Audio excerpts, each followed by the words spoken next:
Hello friends, welcome back our channel. आप सभी का आपके अपने चैनल पर स्वागत है और आज हम बात करेंगे आपके एस्टेट एग्ज़ाम के बारे में। क्योंकि भाई जो एग्ज़ाम आपका हर साल दिसंबर में हो जाता था और अभी तक आपको जो है एक रिज़ल्ट देखने का मतलब हम रिज़ल्ट का वेट कर रहे होते थे कि रिज़ल्ट आएगा।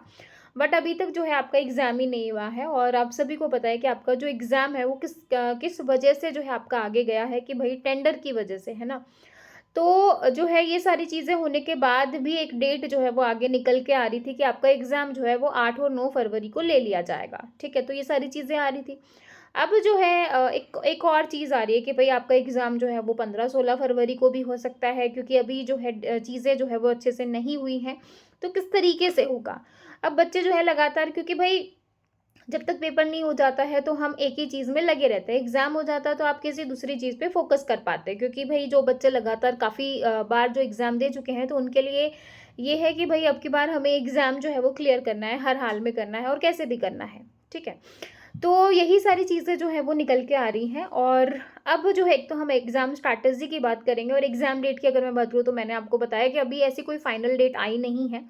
आपका एग्ज़ाम जो है 4 डेट को बोला जा रहा है, 8, 9 या 15 और 16, ठीक है? तो जैसे ही आपका टेंडर का और ये जो अभी चल रहा है वो सारा हो जाएगा तो उसके बाद आपको एक डेट निकल के आ जाएगी। तो भई आप अपना एग्ज़ाम जो है वो 8 तारीख को मान के चलें और उसी के अकॉर्डिंग अपना शेड्यूल जो है वो तैयार करो। अगर आप 15 को लेके चल रहे हो और आपको एकदम से 1 हफ्ता कम मिल जाता है तो आपकी रिवीज़न में कमी आ सकती है। वैसे तो लंबा समय मिल जाता है तो हम थोड़े से लेज़ी हो जाते हैं, हम नहीं करते हैं पढ़ाई, ये एक फैक्ट है। ऐसा नहीं है कि भई कोई बहुत कम बच्चे होते हैं जो ज़्यादा समय मिलने का एडवांटेज लेते हैं। ज़्यादातर बच्चे जो है, जो किया होता है वो भी हम भूल जाते हैं। यानी कि हम कहीं न कहीं ऐसे हो जाते हैं कि यार एग्ज़ाम तो हो नहीं रहा है, वो होगा तब देखेंगे, है ना? तो ये चीज़ें एक ह्यूमन बीइंग का नेचर है और नॉर्मल चीज़ें इस तरीके से होती हैं, ठीक है? एक तो ये वाला पॉइंट हो गया। तो एग्ज़ाम जो है वो 4 डेट को है और अब बात करें एग्ज़ाम स्ट्रैटेजी की, कि बच्चे बोलते हैं मैडम क्लासेस जो है वो करवा दीजिए। तो भई जो आपका मेन वाला पार्ट था, यानी कि जो मैंने आपको कहा था कि 40 से 45 नंबर वाला पार्ट है ना? कंप्यूटर का, कि भई 40 से लेके 45 जो है वो यहाँ तक आएगा। जो 5 सब्जेक्ट थे आपके वो मैं आपको ऑलरेडी करवा चुकी हूँ।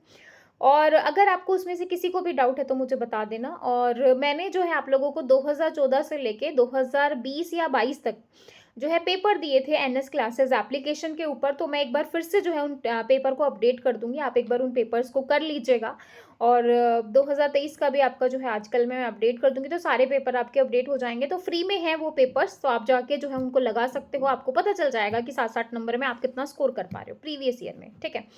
और इसके साथ ही भई जो तैयारी है, अब जो है आपको कैसे करनी है, मैं सोच रही हूँ कि 2 मैराथन या 3 मैराथन लेके हम अपना पूरा एक तरीके से रिवीजन कर लें, क्योंकि कई बार हम चीज़ें कर चुके हैं, ठीक है? अब या तो जो है क्वेश्चंस कर लें एक क्लास में, जो है मैराथन ले लें 3-4 घंटे की और उसमें जो है क्वेश्चंस क्वेश्चंस कर लेते हैं। अब आपको किस तरीके से तैयारी करनी है मुझे कमेंट सेक्शन में बता देना, ताकि हम 2-3 मैराथन में जैसा भी रहेगा चीज़ें हम उस तरीके से कर लें। और जो है 8 को ही लेके चल रहे हैं तो भई आज हो चुके हैं 16 तारीख, तो 14 दिन 14-15 दिन इस महीने के हैं और जो है 7-8 दिन उस महीने के हैं। अगर 1 हफ्ता और मिल जाता है तो ठीक है भई, 1 मैराथन और देख लेंगे उसके अंदर। बट अभी ये है और आप लोग बताइए भई, आप लोगों को क्या लग रहा है और किस तरीके से हमें चीज़ें करनी चाहिए? बाकी इम्पोर्टेंट सब्जेक्ट तो मैं ऑलरेडी आप लोगों को कवर अप करवा ही चुकी हूँ। और जो बाकी वाले सब्जेक्ट्स हैं उनकी थ्योरी करवानी है या फिर डायरेक्ट जो है क्वेश्चंस के साथ मैराथन करें, प्लीज़ कमेंट सेक्शन में बताइएगा। और बस इस वीडियो में इतना ही। बाय बाय सभी को, टेक केयर, थैंक यू।